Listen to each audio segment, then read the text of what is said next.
Baik, sekarang kita masuk kepada pembahasan tajwidnya. Ya.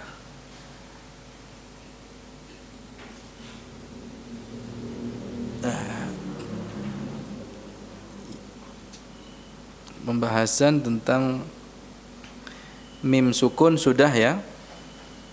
Mim tasydid dan nun tasydid serta mim sukun telah kita bahas di pertemuan sebelumnya ya. Kalau tidak salah sebelum Ramadan kita telah membahasnya. Sekarang kita masuk kepada pembahasan yang baru, yaitu hukum nun sukun dan tanwin. Hukum nun sukun dan tanwin.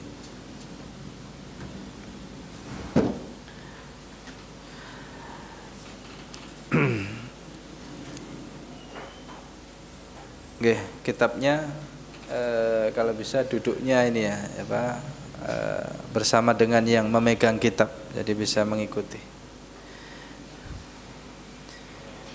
Ini merupakan pembahasan yang sering ya didapatkan ya, khususnya bagi para pemula ya, hukum nun sukun dan tanwin. Ya. Ahkamun nunis sakinati wat tanwin. Hukum-hukum nun sukun dan tanwin. Ya, di sini diungkapkan dalam bentuk nun sakinah. Nun sukun itu apa? Nun sakinah. An-nun sakinah. Tanwin ya. Sekarang saya ingin bertanya terlebih dahulu ya. Saya tanya jemaah sekalian, apa yang Anda kenali dari nun sukun? Nun sukun itu apa? Gitu ya. Apa itu nun sukun? Nun sakinah itu apa? Nun mati. Ya ada yang mengistilahkan apa? Nun mati. Berarti ada nun yang hidup ya. Kalau ada nun mati berarti ada nun hidup. Ya. Ada nun sakinah, ada nun mutaharrikah, gitu ya. Jadi ada nun sukun, ada nun yang berharakat. Ya. Berarti nun sukun itu adalah lawan daripada nun yang berharakat. Ya. An-nunus sakinah diddun nunil mutaharrikah. Nun sukun itu adalah nun yang tidak berharakat.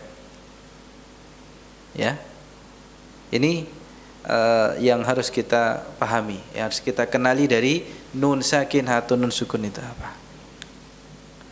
Entah itu ada tanda sukunnya atau tidak ada. Jadi nun sukun ini bisa ditandai dengan tanda sukun. Sukun gitu ya. Kita kenal namanya itu apa? Sukun. Sukun itu apa? Bukan nama buah nggih. Ya, buah sukun ya. Sukun itu adalah tandanya seperti apa? Ya, kalau di kalangan Andalusiyin lingkaran itu berasal dari jazm. Ya, berasal dari apa? Jazm. Kalau di kalangan Kufiyin itu adalah apa namanya? Kepala hak kecil tanpa titik. Sebentar. Kepala hak kecil tanpa titik. Ini nanti bisa dibuka di pembahasan akhir ya tentang kodifikasi Al-Qur'an. Langsung saja ini langsung ke sukun ya. Mana ini sukun ini? Ini apa ini? Hamzah. Ini harakat ya. Atau tanda i'rab. Ini rafa' yang dibaca dengan idhar. Nah, ini alamatus sukun. Tanda sukun itu ya oleh Khalil bin Ahmad Al-Farahidi dikembangkan ya tandanya ini ra'sul harfil kha min ghairi nuqtah, yaitu kepala huruf kha tanpa titik, yang diambil dari awalan kata khafif. Ini apa ini? Khafif, ya. Jadi diambil kepalanya saja atau awalan kata khafifnya, yaitu kepala huruf kha. Coba perhatikan gambarnya. Ya. Oh, enggak ada. Oh, dari tadi ini. Nomor berapa? 168. Ya, itu ada keterangannya di buku terjemahannya 168. Ya, itu asalnya adalah ya diambil dari ya, tanda sukun itu diambil dari kepala huruf kha, ya, tanpa titik, ya. Bisa dilihat ini, ya. Ya, nggak bisa dilihat, ya. Kemudian berkembang seperti ini sampai pada tanda yang kita kenali sekarang, ya. Sampai pada tanda yang kita kenali sekarang itu tanda sukun, ya, di halaman 168, ya. Keterangannya di mana? Ya, tanda sukun. Baik.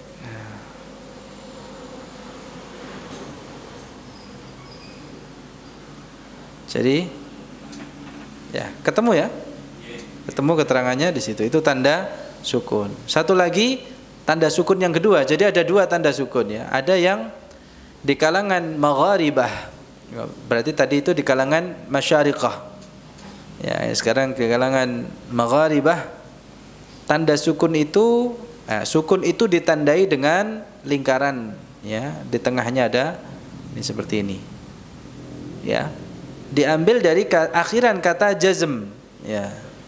Ya, diambil dari akhiran kata jazm, ya. Itu di kalangan magharibah. Berarti tadi yang pertama di kalangan masyariqah, ya, Al-Khalil bin Ahmad, ya.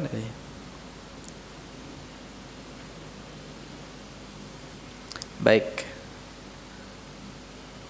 Nah, kembali ke hukum nun sukun dan tanwin. Nah, tadi tanda nun sukun itu kepala kha, ya, tanpa titik atau lingkaran tadi, ya, lingkaran diambil dari akhiran kata jazm. Terus keterangan berikutnya yang dapat kita ketahui atau kita kenali dari nun sukun itu dalam penulisannya, ya, itu bisa di tengah atau di akhir kata, ya. Dan nun sukun ini ada pada fi'il, isim maupun kata tambahan, ya, atau huruf, gitu, ya. Ya, jadi bisa kita temui pada kata kerja atau kata benda, ya, atau kata tambahan, ya, dalam bahasa Arab, gitu, ya. Ya.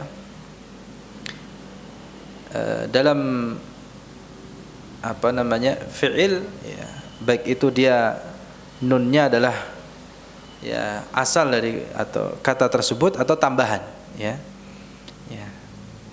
Jadi asal kata, ya, asal daripada kata maupun tambahan, ya, atau nun tambahan, ya, ada nun tambahan. Ya, jadi nun sukun itu kita bisa mendapati, ya, pada keadaan yang demikian dalam bahasa Arab. Nah, sekarang tanwin. Kalau ditanya apa itu tanwin, maka tanwin itu adalah nun sukun.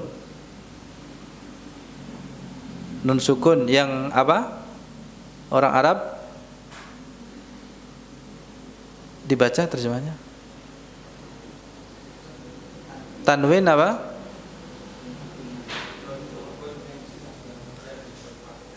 Ya, di akhir isim, ya, atau kata benda. Lafdhan la khattan, hanya dalam pelafalan saja. Jadi secara pelafalan saja, Jadi kita dapati nun sukun pada tanwin itu hanya di pelafalan saja, tulisannya tidak ada. Ya. Dan nun sukun yang ada pada tanwin ini adanya dalam keadaan wasal. Ya. Dia dilafazkan, ya, atau ada pada pelafalannya pada saat wasal, bukan waqaf. Maksudnya kalau diwaqafkan maka hilang tanwinnya kan, berubah. Ya. Seperti ini, baitun, baitin, baitan. Ini kita mengucapkan tanwinnya dengan nun sukun ini dalam keadaan wasal saja. Ya. Hanya ada di dalam pelafalannya, nun sukunnya itu ada pada pelafalan saja. Ya. Dan dalam keadaan wasal saja. Adapun tulisannya, ya, tanda baca, ya, tanda bacanya kita tidak menemukan nun sukun. Yang ada apa? Wa alamatuhu fil khatti mudha'afatul harakah. Ya.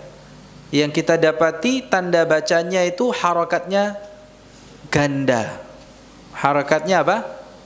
Ya, ganda. Ya, jadi kalau umpamanya dhammah ditanwinkan jadi dhammatain, dua dhammah. Kita dapati ya dhammatain atau tanwin bidhamm. Itu dua dhammah. Makanya disebut pula apa? Dhammatain. Dhammatain artinya apa? Dua dhammah. Kalau kasrah kasratain, ya. Kalau fathah fathatain. Ya. Itu dari segi tanda baca, ya. Tanda bacanya dalam tulisan ini apa ini? Harakatnya double. Nah, ini kan dalam keadaan wasal saja. Bagaimana dalam keadaan waqaf? Hilang nun sukunnya. Untuk tanwin bidhamm dan tanwin bil kasr, ya, untuk dhammatain dan kasratain, maka dia berubah menjadi sukun. Namanya baitun, dari baitun menjadi apa? Bait. Ya kan? Baitin menjadi bait, sama ya. Untuk tanwin bil fath atau fathatain, maka dalam keadaan waqaf, ya, nun sukunnya berubah, diganti, diiwad menjadi alif mad. Ya, alif, ya, alif. Yang awalnya baitan, kalau diberhentikan, diwakafkan menjadi apa? Baita, panjang dua harakat, baita. Wal 'adiyati dhabha, fal muriyati qadhan atau qadha, qadha, fal mughirati subh, fa atharna bihi, fa wasatna bihi. Sudah, ya. Itu contohnya. Ya, baik. Baik, itulah nun sukun dan tanwin. Jadi ini dua hal yang kita kenali bersama, di mana ya istilahnya kan beda. Nun sakinah, satu lagi apa? Tanwin. Nah, di sini dua hal ini, nun sukun dan tanwin, itu dihukumi sama dalam pelafalannya. Jadi kita menganggap hukumnya ini sama dari apa? Sisi pelafalannya. Karena yang dianggap di sini apa? Pelafalannya. Sama dalam pelafalan, sama-sama apa? Sama-sama nun sukun. Ya. Yang kita ucapkan adalah nun sukun. Ya. Baik. Ya, silakan nanti pembahasan tentang tanwin bisa dibaca berikutnya. Sekarang untuk menyingkat waktu, langsung saja. Apa saja hukumnya? Hukumnya ada 4 ya. Jadi nun sukun dan tanwin apabila bertemu dengan huruf hijaiyah ada 4 hukumnya. Ini berarti masuk dalam al-ahkam allati tansha'u bi sababit tarkib. Ya. Jadi ada hukum-hukum yang muncul disebabkan karena susunan huruf. Jadi karena kalau huruf ini ya bertemu dengan huruf lain, di mana huruf pertamanya dalam keadaan sukun seperti ini, nun sukun ya. Jadi setiap nun sukun atau tanwin tatkala bertemu dengan huruf hijaiyah maka akan memunculkan hukum bacaan. Tergantung huruf hijaiyahnya apa. Ya. Kalau huruf hijaiyahnya adalah huruf halqi, huruf yang keluar dari tenggorokan ada 6 ya. Hamzah, ha, ain, ha, ghain, kha. Maka hukumnya izhar. Ini hukum yang pertama. Apa? Jamaah? Izhar, al-izhar. Hukum yang kedua al-idgham. Ini adalah nun sukun atau tanwin yang bertemu dengan 6 huruf. Yarmaluna atau yarmuluna. Ya, disingkat apa? Ayo, yarmuluna. Ya. Ya, ra, mim, nun, waw. Apa? Ya, ra, mim, ya, lam, waw, nun. Ya. 6. Baik. Kemudian yang ketiga iqlab. Al-iqlab atau di sini yang lebih tepat atau lebih kuat secara bahasa al-qalb. Qalbun, al-qalb. Qalb. Apa jemaah? Coba ucapkan. Qalb. Qalb, hati. Bukan, maksudnya bukan itu. Jadi artinya membalik ya. Nanti kita bahas secara rinci di pertemuan berikutnya satu persatu. Qalb. Jadi membalik. Jadi ini adalah nun sukun atau tanwin yang bertemu dengan satu huruf. Apa itu? Ba. Huruf ba, ya. Ini hukumnya qalb atau disebut pula iqlab. Ya, iqlab. Dan yang keempat ikhfa. Ya, ikhfa. Ikhfa itu artinya samar-samar. Oh ya, tadi lupa ya. Izhar artinya apa? Memperjelas ya atau menjelaskan. Idgham memasukkan. Qalb mengganti ya. Ya, merubah. Ikhfa menyamarkan ya. Ya, bacanya dengan samar. Jadi kalau izhar nun sukun dan tanwinnya dibaca dengan jelas, idgham nun sukun dan tanwinnya dimasukkan ya, dibaca dengan cara memasukkan pada huruf setelahnya. Qalb merubah atau menggantinya menjadi apa? Mim. Nun sukun dan tanwinnya yang bertemu dengan ba diubah menjadi apa? Mim. Jadi yang diucapkan mim, bukan lagi nun ya, bukan lagi nun tapi mim ya. Kemudian ikhfa membacanya dengan samar. Jadi nun sukun dan tanwinnya dibaca apa? Samar-samar. Ya. Nah, adapun hukum ikhfa ini nun sukun dan tanwin yang bertemu dengan huruf hijaiyah selain huruf izhar, idgham dan qalb. Ada 15 huruf. Nanti insyaallah kita kenali bersama-sama secara terperinci di pertemuan berikutnya. Yang penting sekarang kita tahu ya ada berapa hukumnya? 4. Apa? Izhar, idgham, iqlab dan ikhfa. Barakallahu fikum. Baik, cukup sekian. Mudah-mudahan bermanfaat ya insyaallah. Itu saja dulu untuk hari ini pengenalan apa itu nun sukun dan tanwin beserta dengan hukum-hukumnya yang 4 ini. Subhanakallahumma bihamdika asyhadu an la ilaha illa anta astaghfiruka wa atubu ilaik. Assalamualaikum warahmatullahi wabarakatuh.